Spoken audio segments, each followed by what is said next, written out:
ada yang ngajarnya santai lah biasa, kayak ada yang ngajarnya pelan-pelan banget, step by step kayak ngajar anak SMA.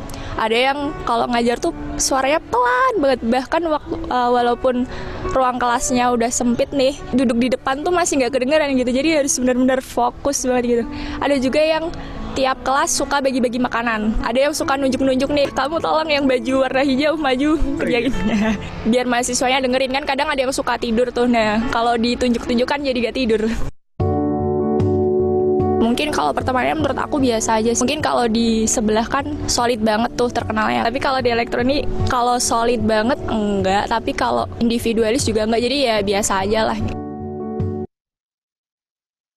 Oke, itu tadi kesan dari mahasiswa elektro ITB ya soal dosen-dosennya. Ada yang ngomongnya pelan banget, udah duduk di depan juga nggak kedengeran ya.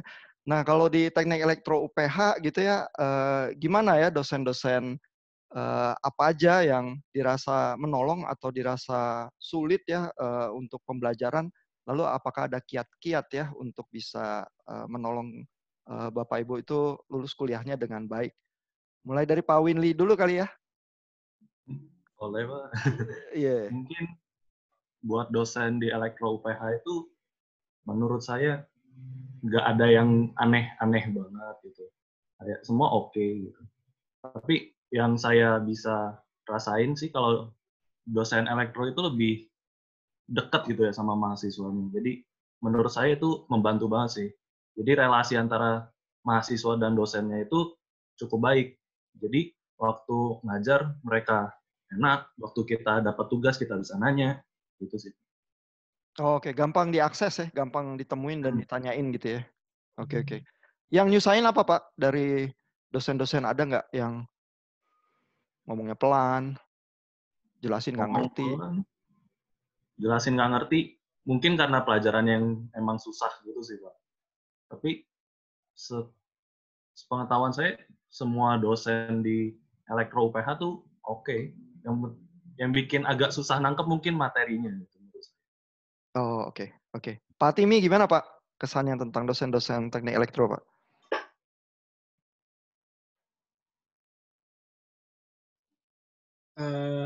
Sebenarnya dosen-dosen, saya setuju sih kalau dosen-dosen elektro itu baik. Bahkan setelah kelas pun, kalau misalnya dosennya belum pulang, kita masih bisa nanya gitu loh.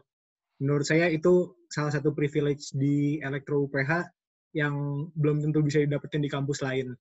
Jadi misalnya kita belajar abis pulang kuliah, kalau masih ada dosennya masih bisa nanya. Atau bahkan karena dekat kita masih bisa chat dosennya nanya-nanya. Yang penting waktunya yang tepat dan bahasanya yang sopan sih. Oh, Itu berarti sangat membantu menurut saya. dosen teknik elektro UPH jarang pulang ke rumah juga ya, atau gimana ya? Habis kelas tahu-tahu masih ada, masih bisa ditanya ini. Kalau Ya. kalau ngechat itu ini nggak Pak, pernah diketusin atau apa nggak? Sibuk nih, nanti aja gitu. Gimana Pak? Sebenarnya sejauh ini belum pernah ya Pak. Paling kalau nggak dibalas nanti pas dibalas dikasih alasan gitu. Maaf saya kemarin sibuk gitu. Tapi dibalas sih, nggak pernah diketusin. Oh, oke. Iya. Terus nggak ada yang nyusahin Pak dari karakter dosen-dosen?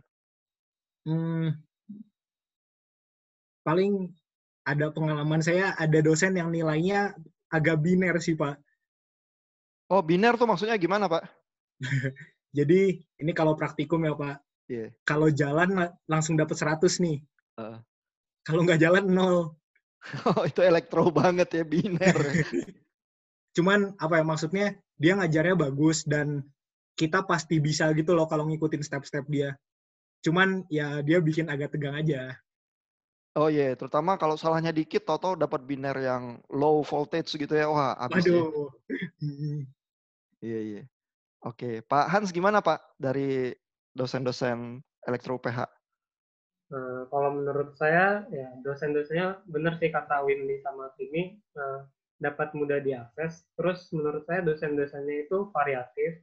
Ada yang mungkin jelasin sesuatu yang detail banget, dan mungkin kadang juga ya, saya sendiri bisa ngantuk. Ada yang mungkin shortcut-shortcutnya gitu, jadi bisa lebih cepat dicerna, tapi mungkin nggak sampai in depth.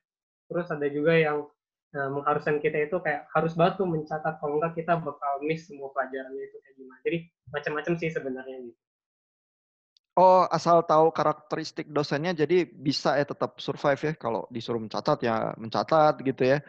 Ya, Kalau yang kuliahnya detail sampai ngantuk ya jangan terlalu ngantuk gitu ya. ya.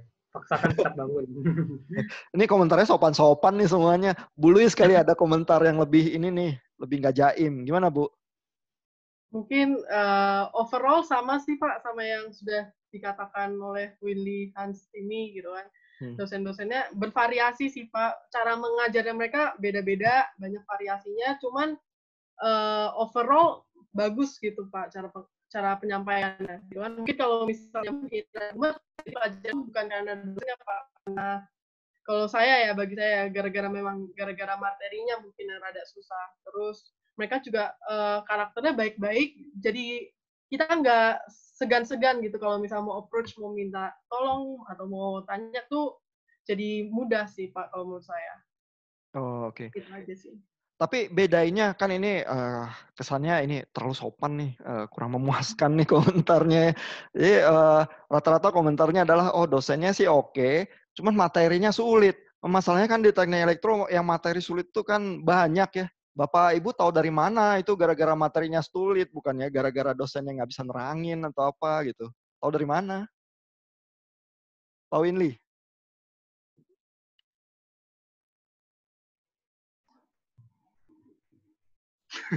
Saya juga bingung ya kalau jawabnya gimana.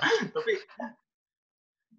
kayak sebenarnya saya merasa dosennya itu udah memberikan 100% gitu waktu ngejelasin, tapi emang saya nggak bisa nangkep gitu sih Pak. Yang saya pikir begitu. Jadi saya bilang materinya yang susah, bukan dosen yang nggak bisa gitu. Oh, oke. Kalau memang begitu ya, realitasnya ya bahwa teknik elektro materi banyak yang susah ya. Kadang-kadang dosen udah berusaha tetap aja sulit gitu ya. Terus gimana caranya lulus, Pak? Pak Timi gimana, Pak? Ya, itu sih mungkin jadi kalau di kita itu di elektro kan waktu pertemuan pertama satu mata kuliah pasti dijelasin bakal belajar apa aja dan dikasih tahu buku referensinya kan. Mungkin itu sih. Jadi kalau misalnya di kelas udah dengerin masih nggak ngerti, nanya dosen yang masih nggak ngerti, coba cari buku referensinya terus pelajarin sendiri lagi. Oh, oke. Jadi terpaksa harus bisa baca buku juga ya, sedikit banyak begitu ya, untuk Iya, supaya bisa survive ya. Oke. Kalau Bu Luis gimana Bu, supaya bisa survive? Ini dosennya udah nerangin katanya, tapi materi sulit, terus gimana? Ya sama-sama yang sudah dikatakan oleh ini Pak gitu kan, kita juga nyari referensi lain, baik itu buku atau kadang ada website yang kayak apa ya namanya Pak, kayak Udemy mungkin atau apa. Jadi maksudnya banyak referensi di sana, di luar sana tuh banyak yang bisa membantu. Apa bolehlah itu dari video YouTube itu saya banyak ngebantu sih Pak gitu. Jadi maksudnya jangan nggak bergantung 100% hanya kepada dosen saja untuk informasi-informasi itu Pak. Oh, oke. Jangan menggantungkan 100% ya pada dosen begitu ya. Itu tipsnya juga ya. Oke. Nah, tadi mahasiswa ITB itu bilang ya kalau di ITB kesannya anak teknik elektro itu ambis begitu ya. Dia nggak terlalu menjelaskan sih seperti apa ya. Kalau untuk mahasiswa teknik elektro UPH ada satu kata untuk menggambarkan mahasiswa teknik elektro UPH itu apa ya? Coba kita mulai dari Pak Hans ya Pak. Katanya apa Pak? Ambis nggak? Kalau menurut saya mungkin suportif Pak, bukan ambis. Jadi Iya. lebih kayak kita saling, terutama di yang saya rasain di angkatan saya sih Pak, kayak kita sama-sama saling dukung untuk yuk bisa coba sama-sama kita pas di mata kuliah gitu. Jadi jangan ada yang tertinggal, kalau ada yang nggak ngerti ya coba didiskusin, coba dibantu gitu. Kalau memang nggak bisa ya coba tanya kakak kelas gitu yang saya rasain. Oke. Jadi kalau anak ITB tadi menurut YouTuber itu ambis, tapi kalau anak UI itu katanya terkenalnya pinter gitu, anak elektro ya. Sebenarnya anak ITB pinter juga ya. Cuman yang top of the mind buat dia adalah kata itu ambis ya untuk menggambarkan anak teknik elektro gitu ya. Kalau Pak Hans tadi suportif ya. Kalau Pak Windy kata buat anak teknik elektro UPH apa Pak? Agak mirip sama Hans, tapi beda dikit lah. Saya satu katanya itu solid. Oh solid ya. Ya. Jadi ya maksudnya apa Pak solid? Maksudnya solid itu ya kayak ya sama sih kayak yang Hans bilang. Jadi di angkatan kami yang 17 semua ini kayak kami saling bantu sih. Ada satu yang nggak ngerti kita bantuin. Bahkan kita sering kalau lagi ujian nih, Amin 1 kita nginep di satu tempat gitu. Jadi kita belajar bareng, begadang bareng gitu. Bukan main Dota sampai pagi ya Pak ya? Oh enggak Pak. Kalau Amin 1 enggak Dota. Amin 3 Dota dulu. 1 minggu lah, 1 minggu. Itu sih Pak, apalagi kalau bikin project gitu, ada satu yang nggak ngerti, kita ajarin gitu. Kalau nggak ngerti sama-sama, ya bingung bersama gitu. Jadi solid sih. Oke, solid dan suportif ya. Kalau Bu Luis, apa Bu kata yang buat anak teknik elektro UPH? Sama sih Pak, sama Winnie sama Hans ya Pak. Mungkin gara-gara kita di UPH ini teknik elektro jumlahnya dikit, mungkin jadi makin kerasa lagi gitu loh Pak. Rasa kekeluargaannya, solidaritasnya itu kerasa banget Pak. Oh, jadi katanya solid juga ya? Iya Pak. Oh, oke. Pak Timi gimana Pak? Kalau menurut saya kata yang tepat buat gambar anak elektro tuh kreatif Pak. Oh, kreatif. Kenapa gitu Pak? Jadi walaupun dosen udah ngajarin kita semaksimal mungkin, tapi dia nggak mungkin ngasih tahu kita semuanya kan. Nah, kalau saya perhatiin di teknik elektro itu kita suka dapat project-project Pak, baik dari mata kuliah maupun dari mahasiswa jurusan lain misalnya, atau dari kampus lain, dan soal yang mereka kasih, maksudnya tugas yang mereka kasih kita itu belum tentu udah pernah diajarin sama dosennya, tapi bisa jalan aja itu Pak proyeknya. Oh, oke. Jadi kalau nyelesain project atau apa, kalau nggak kreatif ya mandek ntar ya. Jadi harus kreatif ya. Oke, nah ini menarik nih karena kata-kata yang diterapkan ke teknik elektro UPH itu bukan pinter, bukan ambis ya, tapi suportif, solid, sama kreatif. Nah, coba Bapak Ibu bayangkan ya kalau di dunia kerja ya, manajer itu lihat ya, anak teknik elektro nih gitu ya, dia bakal lebih suka anak yang ambis dan pinter ya, atau anak yang solid, suportif, kreatif. Gimana menurut pendapat Bapak Ibu? Pak Hans, gimana Pak? Kalau menurut saya ya ini oke sih Pak di dunia kerja, karena kita kan kalau masuk ke dunia kerja masuknya ke sebuah tim gitu ya, kan ada head-nya. Nah pasti ujung-ujungnya kita harus saling suportif juga karena kita nggak ngerjain semuanya sendiri, tapi sama tim-tim yang lain gitu. Jadi kalau nggak suportif ya percuma, kalau sendiri ngerjain ya namanya bukan a team player gitu sih menurut saya. Oh, jadi a team player lebih penting daripada pinter dan ambis ya Pak ya? Penting juga, cuma mungkin kalau untuk dunia kerja jangan sampai terlalu ambis, mungkin bisa malah menjatuhkan diri sendiri dan yang lain sih. Menurut saya gitu Pak. Oh, oke. Pak Winly, apa benar Pak kalau terlalu ambis menjatuhkan diri sendiri sama orang lain gitu Pak? Menurut saya mungkin sih, mungkin terlalu ambis itu mungkin, kata ambis menurut saya itu kayak lebih ke konotasi negatif sih. Ambis itu kayak rajin, terus menjatuhkan gitu sih, kalau konotasi yang saya tangkap biasanya. Tapi menurut saya rajin atau enggaknya orang itu penting. Cuma bekerja sama dalam kelompok itu juga penting, Pak. Jadi sama-sama penting. Kalau kayak Steve Jobs kan dia terkenal ambis Pak ya, ada reality distortion itu ya, yang bisa nge-push pegawainya itu untuk menghasilkan hal-hal yang memang excellent gitu ya. Itu ambis positif juga atau cenderung negatif? Harus dilihat dampak jangka panjang sih menurut saya. Oh, Tapi yeah. kalau dilihat dari Steve Jobs, ya ambisnya itu positif sih. Kayak nge-push orang supaya jadi lebih baik. Oh, lebih cenderung positif ya kalau Steve Jobs ya. Pak Timi gimana Pak? Kalau yang suportif, solid, kreatif dibanding yang ambis sama pinter. Terus Steve Jobs tahu-tahu dipecat. Gimana tuh menurut Pak Timi? Waduh, Steve Jobs dipecat. Mungkin ini saya kasih pandangan awam saya aja, Pak. Soalnya saya belum pernah ngerasain dunia kerja beneran kan. Iya, iya. Nah, tapi gini Pak, saya pernah dengar salah satu orang terkenal ngomong gini Pak, dia bakal nge-hire orang yang cenderung males Pak. Oh, kenapa Karena gitu Pak?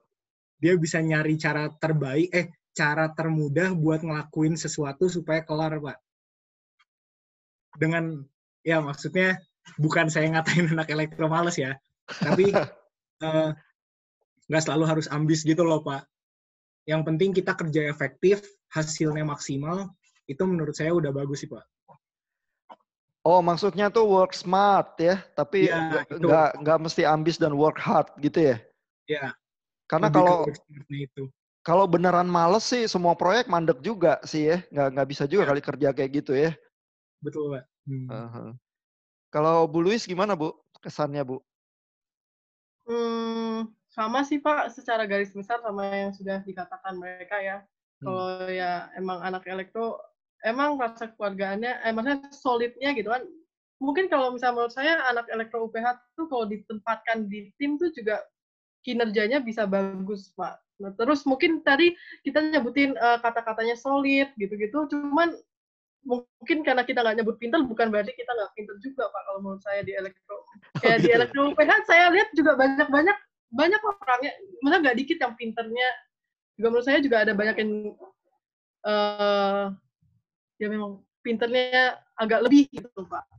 Cuma ya mungkin yang menonjol itu solid bukan pinternya Pak. Tapi bukan berarti kita nggak pinter. Gitu sih Pak. Oh, oke. Jadi maksudnya pinter itu wajib, tapi ambis sama solid lebih penting solid begitu ya daripada ambis gitu ya? Lebih menonjol solidaritasnya Pak. Oke. Dan itu yang Bu Luis rasa kalau di kerjaan itu lebih dibutuhkan dibanding ambis atau pinter atau gimana?